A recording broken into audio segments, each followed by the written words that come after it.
Hello and welcome back to another episode of the Humans of Padel podcast. In this episode, I'm joined by Haitham Eletrabi, the CEO and founder of Tennibot, the world's first robotic tennis ball collector and ball machine. It's a very interesting episode about how ball machines and AI technology can assist in the development of tennis and paddle players. I hope you enjoy the episode as much as I did. Have a great day. Well, Haytham, thank you for coming to the UAE and taking the time to have a chat with me. We were just on court trying the Tennibot, both in tennis and in paddle. So what is the Tennibot and what can it bring to paddle and tennis players? Thanks, Max, for having me, first of all. It has been a pleasure. Tennibot is, we build autonomous robots for racket sports. Our first product, the Rover, was basically a Roomba for tennis. Runs around the court, picks up balls, and continuously saving time for players, coaches, and maximizing their time on the court. The second product that I just showed you is a partner. This one, think of it as an autonomous smart tennis ball machine or a paddle ball machine or a pickleball ball machine. So it's 10 times better than anything else in the market. It moves, it sees you creating the most human-like shots. And because it knows where you are, it can create shots that make you run or it can give it to you directly. And then have all the bells and whistles of a typical ball machine added on top of this. And then the AI features because of the ability to move on the court. So how did you decide to get into this business? I was playing tennis as a kid. My mom and dad wanted my sister to be the next Steffi Graf. Spoiler alert, didn't work. She loved playing tennis, but the running back and forth wasn't the most fun part for her. But I was her hitting partner, so I go with it with her before and after the lessons, and then didn't play for years until right before I moved to the US. And this is when I started picking up the sport and fell in love with it all over again.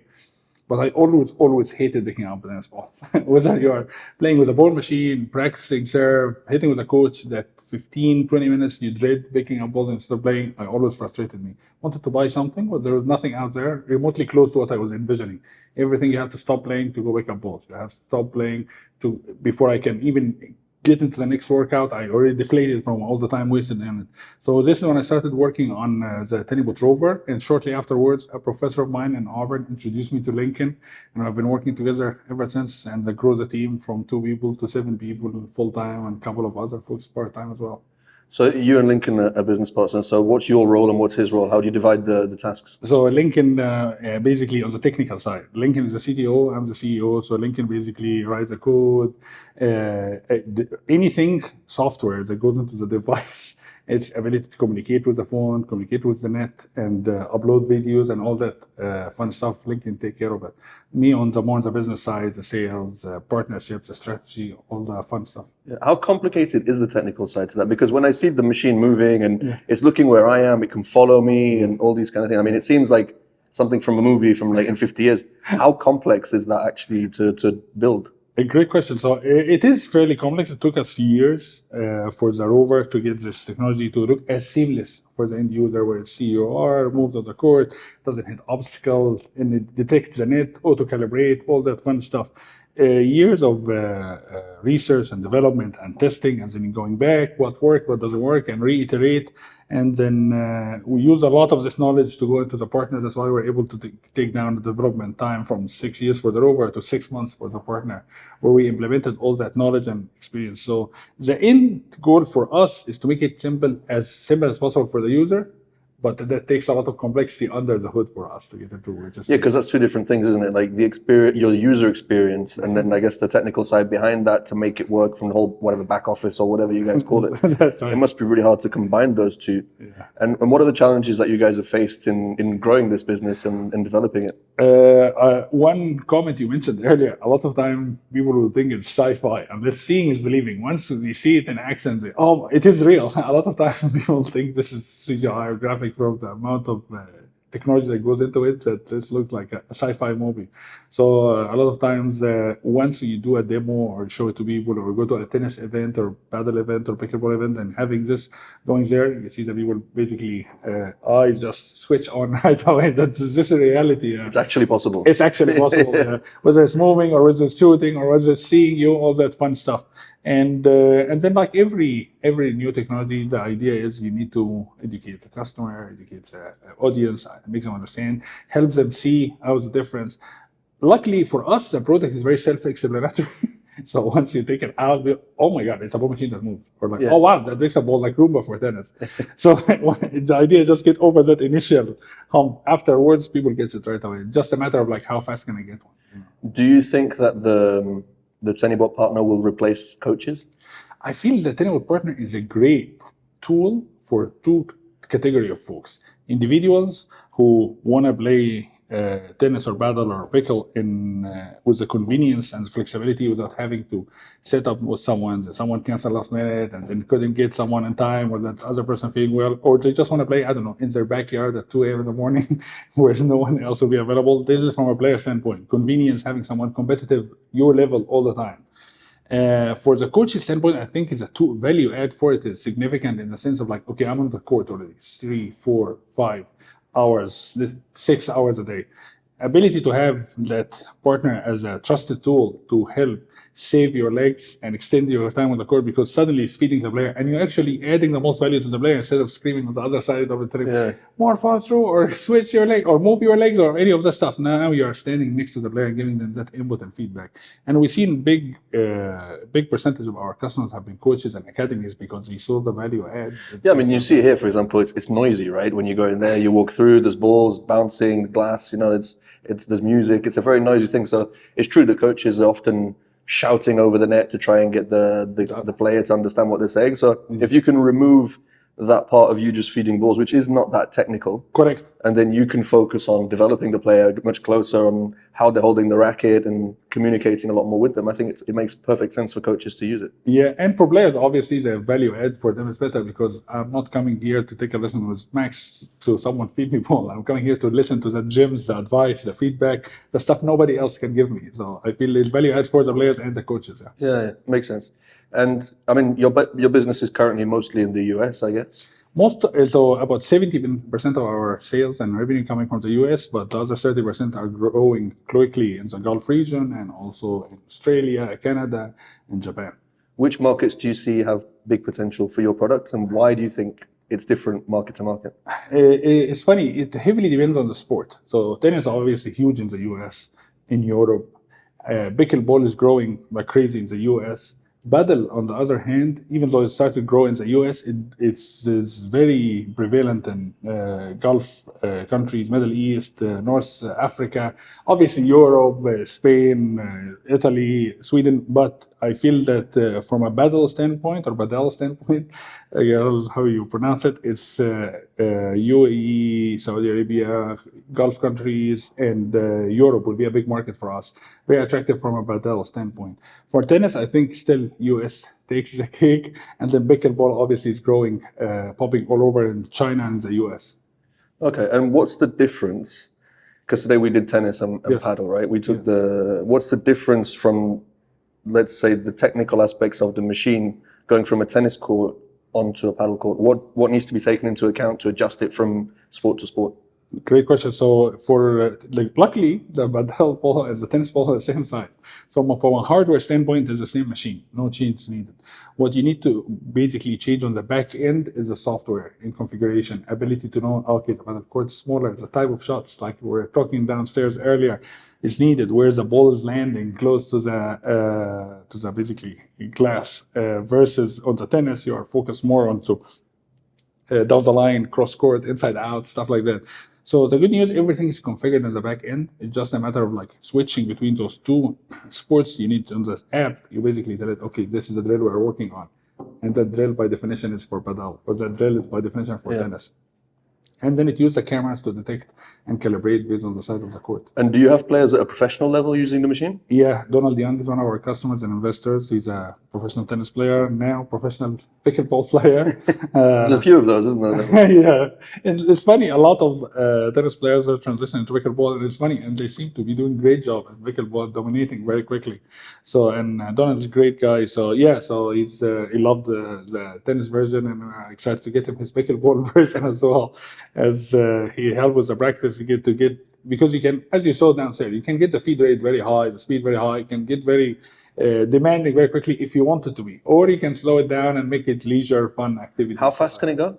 The speed up to 70 miles an hour, and then the feed rate can go down to less than 1.2, I think 1.2, 1.4 seconds. Wow. This means you're getting a ball every 1.4 seconds. At 70 miles an hour, that's pretty quick. That's a firing range. And what benefit have, let's say, high performance athletes, professional athletes, what benefit are they getting from this type of machine? Because I see it at recreational level, like you mentioned, you can't find a player, you want to just train without paying for a coach, or the coach wants to use it to, to play with their players and be closer to them. But what would be the benefit for high performance or professional athletes using this type of technology? I think the value add for them is having the consistency. Like even when you are hitting with a hitting partner, some of the balls, the speed is harder to control because you are human after all. Obviously, you are way more consistent than an amateur player, but when you're playing with a product like the Tennibot partner, you can get a certain level of precision. It's very hard to get from an individual. And if you are a high performance athlete, you want this kind of precision. You want this kind of consistency. You want, 150 balls, all of them landing and virtually the same exact spot. And the intensity as well, because maintaining that intensity for a hitting partner or another player is virtually impossible. Correct. That's exactly right. And also when we talked about the precision, how about like actually running players basically right and left, unless you have 2 or 3 people on the other side of the court. A lot of time is very hard because those are already high performance athletes. So being able to test them, challenge them, and get them to get to the next level. And we've seen even college players in the US saying this is harder than anybody else I ever played with. Yeah, it makes sense. I mean, that's literally a robot on the other side.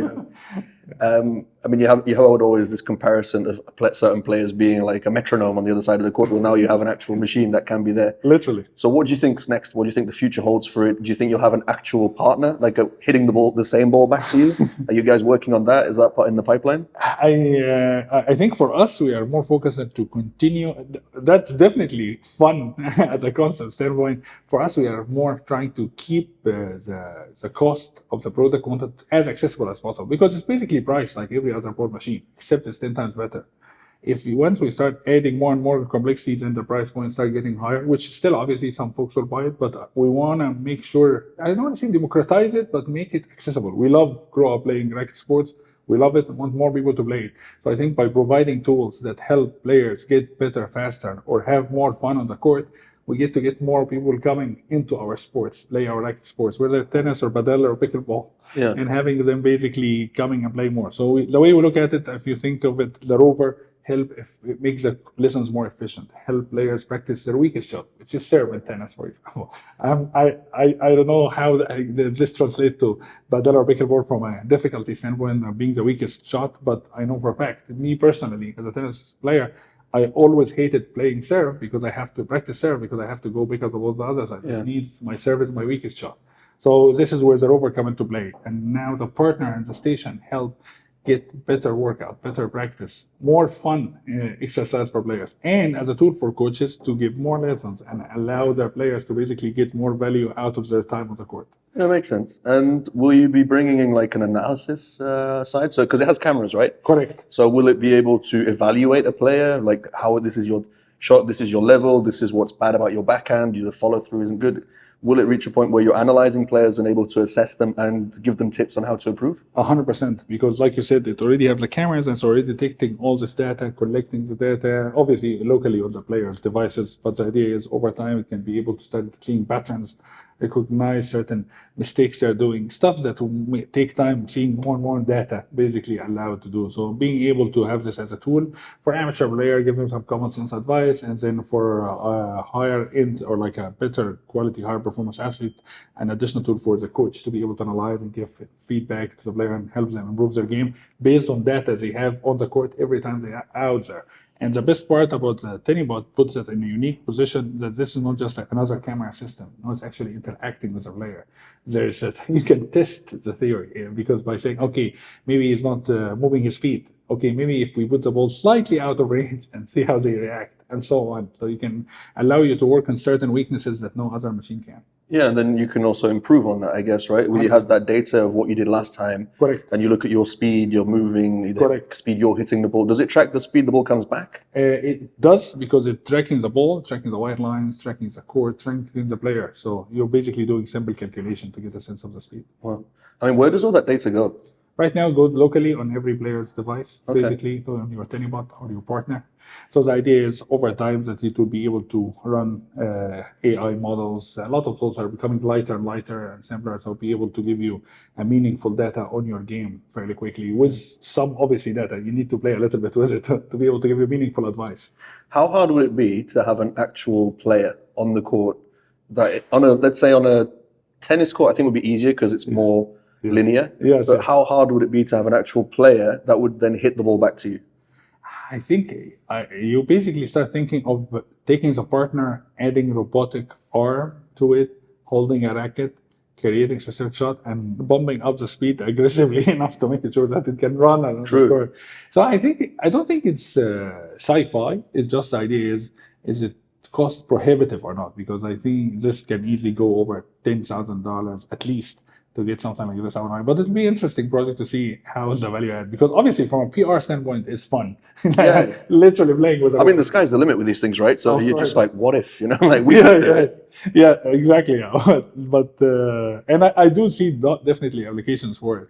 But I think from an order accessibility standpoint and keeping the price point under control, that's where.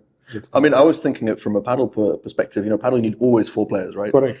And occasionally you'll have one that's missing. Imagine you have a robot that can just roll into the court and you've got your 4th player.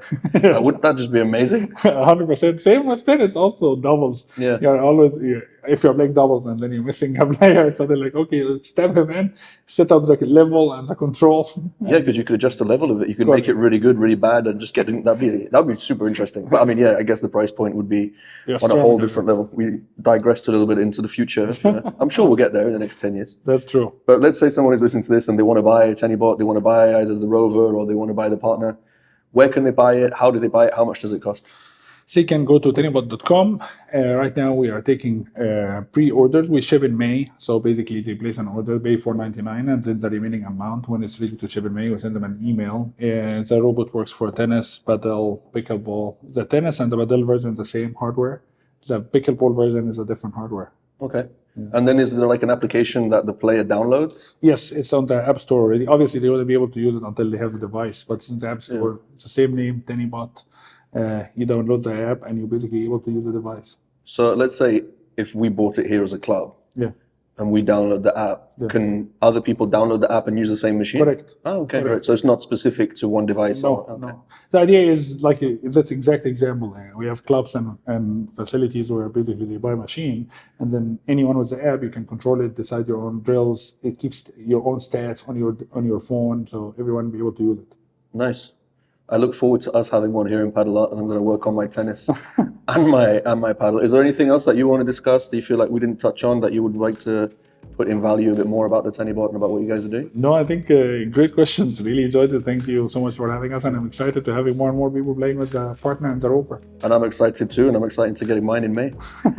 Thanks, Haytham. Thank you, sir. Thank you. I appreciate you.